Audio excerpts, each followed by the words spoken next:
பண்ணுவோமா? இந்த 12வது மாதம் தேவன் கொடுத்த வாக்குத்தத்தம் இந்த ஊழியத்தின் நிமித்தம், உங்கள் நிமித்தம், என் நிமித்தம், நம் நிமித்தம் உன்னதத்தில் இருக்கிற தேவனுக்கு மகிமையும், உங்கள் நிமித்தம் என் நிமித்தம் இந்த பூமியில சமாதானமும் மனுஷர் மேல் பிரியமும் உண்டாவதாக என்று சொல்லி தேவனை துதித்தார்களாம். இது ஒரு சாதாரண மாதம் அல்ல, உங்களை மாத்திரமல்ல, உங்க குடும்பத்தை மாத்திரமல்ல, இந்த 12வது மாதத்துல அநேகரை இயேசு பக்கம் திருப்புகிற ஒரு சின்ன ஒரு காரியத்தை சொல்லி நான் முடிக்க ஆசைப்படுகிறேன். ஒரு கிராமத்துல ஒரு காட்டு பகுதியில் ஒரு மரம் ரொம்ப செழிப்பாக இருந்துதான். ஒரு மரம் ரொம்ப செழிப்பாக இருந்துதான். அந்த மரத்துக்கு அருகில் ஒரு நபர் ரொம்ப தாகத்தோடு கூட அவரால் மூச்சு விட முடியாமல் அவர் மரண போராட்டத்தில் பயங்கரமாக தவித்து கொண்டிருக்கிறார். அந்த நபர் எங்கே பார்த்தாலும் அந்த கிராமம் ஒரு மாதிரியான வறட்சியான சூழ்நிலை காணப்படுது. அவர் ஒரு பக்கம் திரும்பி பார்க்கும் பொழுது தூரத்தில் ஒரே ஒரு மரம் மாத்திரம் நல்ல செழிப்பாக இருக்கிறத அவர் பார்க்குறாரு. இவரால் சரியாக மூச்சு விட முடியல. தாகம் ஒரு பக்கம், தவிப்பு ஒரு பக்கம். இவர் பயங்கரமான உயிருக்கு போராடுகிற ஒரு சூழ்நிலை. இப்பேற்பட்ட சூழ்நிலையில் எப்படியோ அந்த மரத்தினுடைய நிழலில் போய் நாம் இருக்கலாம் அப்படின்னு சொல்லிட்டு அவர் அந்த மரத்தினுடைய நிழல்கிட்ட போயிட்டு தங்கின உடனே அங்கே அந்த மரத்தினுடைய காற்று கொஞ்சம் அவருக்கு ஒரு கம்ஃபர்ட்னஸ் கொடுக்குது. அந்த ஆக்சிஜன் என்ன பண்ணுது, அவருக்கு ஒரு கம்ஃபர்ட்னஸ் கொடுக்குது. அங்கே போன உடனே அவரால் கொஞ்சம் நல்லா என்ன பண்ண முடியுது, மூச்சு விட முடியுது. இன்னும் கொஞ்ச நேரத்தில் என்ன ஆகுதுன்னு சொன்னால், அந்த மரத்திலிருந்து ஒரு காய் அவருடைய கரத்தில் விழுந்து அந்த காயை அவர் சாப்பிட்டு முடித்த பிறகு அதே மரத்திலேருந்து ஒரு நல்ல பழம், கொழு இருக்கிற பழம் அவருக்கு மறுபடியும் வந்து விழுது. அப்போ அவர் என்ன பண்ணுறாரு, அதை ஒரு ஜூஸ் மாதிரி குடிக்கிறார். குடித்த உடனே அவருக்கு கம்ப்ளீட்டாக அவருடைய அந்த மூச்சு திணறல், அந்த மரணத்துக்கு போராடுகிற போராட்டம், இது எல்லாத்துலேருந்தும் ஒரு நார்மலாக வந்துட்டார். அவர் நார்மல் ஆகிட்டார். காரணம் என்னென்னா, அந்த மரத்தினுடைய நெல்லில் அவருக்கு ஆக்சிஜன் கிடைச்சிது, அந்த மரத்தினுடைய காயில் அவருக்கு ஆகாரம் கிடைச்சிது, அந்த மரத்தினுடைய கண்ணியில் அவருக்கு தாகம் ஜூஸ் கிடைச்சிது, தீர்ந்தது. அதனால் சாகப்பெரிய ஒரு மனுஷன் உயிர் பிழைச்சிட்டான். அப்போது அந்த மரத்தின் அருகில் காபிரியல் தூதன் வந்து அந்த மரத்தை பாராட்டுறாரு. ஏய் சூப்பர், நான் அவனை பார்த்துனே இருந்தேன். ஒருத்தன் மரண போராட்டத்தில் இருந்தான். ஒரு வேளை அவன் உன்னுடைய மரத்தின் கீழே வரல அப்படின்னு சொன்னால் அவனுக்கு ஆக்சிஜன் கிடைச்சிருக்காது. ஒருவேளை இந்த மரத்துக்கு கீழே வரலன்னு சொன்னால் அவனுக்கு ஆகாரம் கிடைச்சிருக்காது. ஒருவேளை இந்த மரத்தின் கீழே அவன் வரலன்னு சொன்னால் அவனுக்கு தாகம் தீர்ந்திருக்காது. பரவாயில்லையே, நீ ஒரு மனுஷனுடைய உயிரை காப்பாற்றிட்டியே, சூப்பர், உனக்கு என்ன வேணும், உனக்கு என்ன வரம் வேணும் கேளு என்கிட்ட, நான் உனக்கு தரேன் அப்படின்னு காபிரியல் தூதர் பேசும் பொழுது அந்த மரம் சொல்லிச்சான், ஐயா, நான் ரொம்ப வருஷமாக இந்த வில்லேஜ்லேயே இருக்கிறேன், அது காட்டில் இருக்கிறேன், ஒதுக்குப்புறத்தில் இருக்கிறேன். எனக்கு ரொம்ப ஆசை பட்டணத்துக்கு போகணும்னு சொல்லிட்டு. பட்டணத்தில் ஒரு மிகப்பெரிய ஜமீன்தார் ராஜாவனுடைய வீட்டில் ஒரு நல்ல விலை உயர்ந்த பொற்காசுகளும் பொன்னும் விசேஷித்த வைரங்களும் வைக்கிற ஒரு பாக்ஸாக இருக்கணும்னு நான் ஆசைப்படுறேன் அப்படின்னு சொல்லிட்டு காபிரியல் தூதர்கிட்ட அந்த மரம் சொல்லிச்சான். சரி உன்னுடைய விருப்பத்தின்படி ஆக கடவுது அப்படின்னு சொல்லிட்டு காபிரியல் தூதர் கிளம்பிட்டாராம். இதுக்கு ஒரே சந்தோஷம், இந்த மரத்துக்கு ஒரே சந்தோஷம்.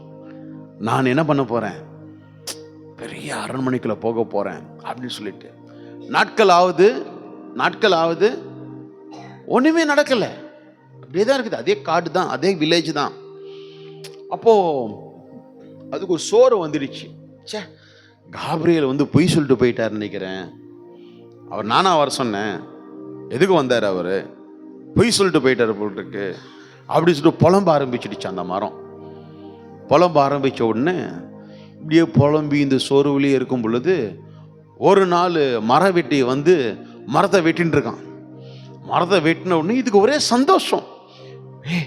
நம்மளை வெட்டுறாங்க, நம்ம என்ன பண்ண போகிறோம், சரியான ஒரு அரண்மனையில் போக போகிறோம், ஒரே சந்தோஷம். இந்த மரம் வெட்டி வந்தான், இந்த மரத்தை வெட்டினா, மரத்தை வெட்டி முடிக்கும் பொழுது ஒரு டிம்பர் டிப்போ லாரி வந்தது. அந்த மரத்தை தூக்கி அந்த லாரியில் ஏற்றுனாங்க. அந்த லாரி பிரயாணப்பட்டு போகுது, இந்த மரம் அதில் போகுது. இது நினச்சிடுச்சு, ஓகே காப்ரியேல் சொன்னதை செஞ்சிடறாரு அப்படின்னு சொல்லி நினச்சிடுச்சு. அப்புறம் இந்த லாரி போச்சு, ஒரு குடோன் கிட்ட வந்தது. அந்த குடோனில் அதில் தூக்கி போட்டு போயிடுச்சு. ரொம்ப நாள் அந்த குடோன்லேயே கிடக்குது, அழுக்கு டஸ்ட்டு எல்லாமே படுது, ரொம்ப நாள் அப்படியே தான் கிடக்குது. ஒரு நாள் ஒருவன் வந்து அந்த டிம்பர் டிப்போ குடவுனில், ஏன் இந்த மாதிரி எனக்கு ஒரு வுட்டெல்லாம் தேவைப்படுது, கிடைக்குமா அப்படின்னு சொல்லிட்டு விலைக்கு வாங்கிட்டு போகிறான். இவன் வாங்கிட்டு போகிற உடனே இந்த மரத்துக்கு ஒரே சந்தோஷம், அப்படி ஒரு சந்தோஷம். அவன் வாங்கிட்டு போயிட்டு என்ன பண்ணிட்டான், அவன் வீட்டு பின்னாடி இருக்கிற மாட்டு தொழுவத்தில் அதை ஒரு பாக்ஸ் மாதிரி பண்ணி அதை கொண்டு போயிட்டு மாடுக்கு கட்டி இருக்கிற இடத்துல கொண்டு போய் வச்சுட்டான் இந்த பாக்ஸ். இப்போ அந்த மரத்துக்கு என்ன இது, ஏன் காப்ரியேல் இப்படி பண்ணாரு? அந்த மாடு திரும்பும் பொழுது காலு படுதான், மாட்டினுடைய மூத்திரம் அதில் படுதான், மாடுனுடைய சாணி அதில் படுதான். அதுக்கு ஒரே அன்ஈஸியா ஃபீல் பண்ணுது அந்த மரம். சரி, நான் என்ன கேட்டேன், என்னது இது? அந்த பாக்ஸில், அந்த மரத்துடைய பாக்ஸில் ஒரே சோர்வோடு கூட புலம்பலோடு கூட ரொம்ப ஃபெடப் ஆகிட்டு அந்த மரம் இருக்குதான். ஒரு நாள் இரவு திடீர்னு ஒரு ஐயாவும் ஒரு அம்மாவும் கையில் ஒரு குழந்தைய வச்சுக்கிட்டு அந்த துணியில சுற்றி அந்த மாட்டு தொழுத்துக்குள்ளே வந்தாங்களாம். மாட்டு தொழுத்துக்கு வந்த உடனே அந்த குழந்தைய வைக்கிறதுக்கு எதுவுமே இல்லை அப்படின்னு சொல்லிட்டு என்ன பண்ணாங்களாம், அந்த பாக்ஸை பார்த்தாங்களாம். அந்த பாக்ஸ் எடுத்துன்னு வந்து அந்த பாக்ஸில் நிறைய புல்லை போட்டு நிரப்பி அந்த புல்லில் இந்த குழந்தைய திரும்பி வச்சுட்டாங்களாம். அந்த பாக்ஸ் சொல்லிச்சான், யாரா இவங்க, என்ன காட்டிலும் தரித்திரமான ஆளுகளை இருப்பாங்க போல் இருக்க, போய் மாட்டு தொழுவத்துக்குள்ள வந்திருக்கிறாங்க, வந்து அந்த குழந்தைய போயிட்டு சாணியும் மூத்திரமும் போன பாக்ஸில் போய் வைக்கிறாங்க, என்னோட கேவலமாக இருப்பாங்க போல் இருக்க அப்படின்னு அந்த பாக்ஸ் என்ன பண்ணிக்கிச்சான், நினச்சிக்கிச்சான். அப்படின்னு நினைக்கும் பொழுது பக்கத்தில் வயல்வெளியில் பரலோகத்திலிருந்து தேவதூதன் இறங்கி வந்து இருளில் இருக்கிற ஜனங்கள் மத்தியில் பிரகாசத்தை உண்டு பண்ணி தேவனுடைய மகிமையால் நிரப்பி அங்கே அந்த தேவதூதன் சொல்றாரு, உன்னதத்தில் இருக்கிற தேவனுக்கு மகிமையும் பூமியில சமாதானமும் மனுஷர் மேல் பிரியமும் உண்டாவதாக என்று சொல்லி தேவனை துதித்து சொன்னாங்களாம். இன்று கர்த்தராகிய இயேசு என்னும் இரட்சகர் தாவீதினுடைய ஊரிலே பிறந்திருக்கிறார், பிள்ளையை துணிகையிலே சுற்றி வைத்திருப்பார்கள், இதுவே உங்களுக்கு அடையாளம் என்று சொல்லி தேவதூதன் ஜனங்களுக்கு அறிவித்துக் கொண்டிருந்தான் சுவிசேஷத்தை. ஆமென் சொல்லுவோமா, அல்லேலூயா சொல்லுவோமா. திடீர்னு பார்த்தா ஓவர் நைட்ல கூட்டமா அந்த மாட்டு தொழுவத்துக்கிட்ட ஜனங்கள் காத்திருக்கிறாங்களாம். யாரை பார்க்கறதுக்கு, அந்த பாக்ஸ்ல வச்சிருக்கிற அந்த கொள்ளையை பார்க்கறதுக்காக கூடி இருக்கிறாங்களாம். மாத்திரம் கிடையாது, சாஸ்திரிகள் வராங்களாம், ராஜாக்கள் வராங்களாம், வெள்ளி எடுத்து வராங்களாம், போலம் எடுத்து வராங்களாம், பொண்ணு எடுத்துட்டு வராங்களாம், எடுத்து வந்து காத்திருந்து சாஷ்டாங்கமா விழுறாங்களாம். அப்போ அந்த பாக்ஸ் நினச்சிக்கிச்சான், நான் ஏதாவது ராஜா வீட்டில் போய் ராஜாக்களுடைய பயன்படுத்துகிற வெள்ளி பொண்ணு வைரங்களை வைப்பாங்க தான் ஆசைப்பட்டேன். ஆனால் ராஜாக்களுக்கே ராஜாவை என் பாக்ஸில் வைப்பாங்கன்னு சொல்லி நான் எதிர்பார்க்கவே இல்லையே என்று சொல்லி அந்த பாக்ஸ்க்கு ஒரே ஆனந்தம்மா. அல்லேலூயா. என் அன்பு தேவ ஜனமே, இந்த பாக்ஸ் மாதிரி தான் நாமும் அநேக வேலை இருக்கிறோம். இன்னைக்கு நான் சொல்கிறேன், நீங்கள் காத்திருங்க, பொறுமையா இருங்க, விசுவாசத்திருங்க. உங்களுடைய இருதயத்தில் ராஜாக்களுக்கு ராஜா பிறக்கிறதுக்கான வாய்ப்பை தாங்க. அல்லேலூயா. அங்கே பாருங்க, அங்கே பாருங்க, அங்கே பாருங்க. பரவாயில்லையே, என் மனைவி ரொம்ப ஒர்க் பண்ணியிருக்கானே. மனைவி கரல் தட்டுவோம்மா. Praise the Lord. அல்லேலூயா, அல்லேலூயா, ஆமென். தேவன் உயர்த்தணும்னா சில பாதைகள் உண்டு, சில பாதைகள் உண்டு. ஆனால் நான் என்ன தெரியுமா பண்ணணும்? நீங்களும் நானும் என்ன தெரியுமா பண்ணணும்? யாரெல்லாம் இந்த மாதிரி நரகத்துக்கு போய் கொண்டிருக்கிறாங்களோ அவர்கள் எல்லாரையுமே பரலோகத்துக்கு திருப்புகிற பாத்திரமா நீங்களும் நானும் இருக்கணும். அவன் உயிருக்கு போராடி கொண்டிருந்தான். உயிருக்கு போராடி கொண்டிருக்கிறவனுக்கு அந்த மரம் உயிரை கொடுத்தது. இன்னைக்கு நிறைய பேர், அம்மா ஐயா, நிறைய பேர் அவங்க நரகத்துக்கு போகிறாங்கன்ற விஷயம் அவங்களுக்கு தெரியல. அவங்க மேக்கப் மட்டும் பண்ணிக்கிட்டு வாழ்கிறாங்க நிறைய பேர். ஆனால் நீங்களும் நான் அந்த மரத்தை போல ஜீவனை கொடுக்கிறவர்களாய், கனி கொடுக்கிறவர்களாய், ஆகாரம் கொடுக்கிறவர்களாய், தாகம் தீர்க்கிறவர்களா நாம் இருக்கிறோன்னு சொன்னால் நம்மை சந்திக்க கேப்ரியல் தூதர் வருவார். ஆமென் சொல்லுவோமா? அல்லேலூயா சொல்லுவோமா? இந்த அனௌன்ஸ்மெண்ட் சொன்னது கூட கேப்ரியல் தூதர் தான். ஆமென், அல்லேலூயா. ஆகையினால நிச்சயமாகவே இந்த 12வது மாதத்தில் உங்கள் நிமித்தம், என் நிமித்தம், நம் நிமித்தம் உன்னதத்தில் இருக்கிற தேவனுக்கு மகிமையும் பூமியிலே சமாதானமும் மனுஷர் மேல் பிரியமும் உண்டாவதாக என்று சொல்லி நாம் உற்சாகமாய் தேவனை துதிப்போம். அல்லேலூயா.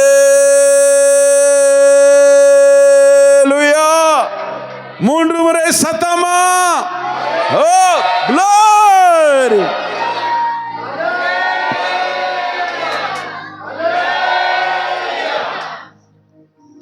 உன்னதத்தில் தேவனுக்கு மகிமையுண்டாகட்டும். உன்னதத்தில் தேவனுக்கு மகிமையுண்டாகட்டும். இந்த பூமியிலே சமாதானமும் பிரியமும் உண்டாகட்டும். இந்த பூமியிலே சமாதானமும் பிரியமும் உண்டாகட்டும். ஐயா வாழ்க வாழ்க, ஓம் நாமம் வாழ்க. நல்ல கையை தட்டி ஐயா வாழ்க. ஆமென், glory. வாழ்க, ஓம் நாமம் வாழ்க. தேவனுக்கே மகிமை, எங்கள் தெய்வத்திற்கே மகிமை.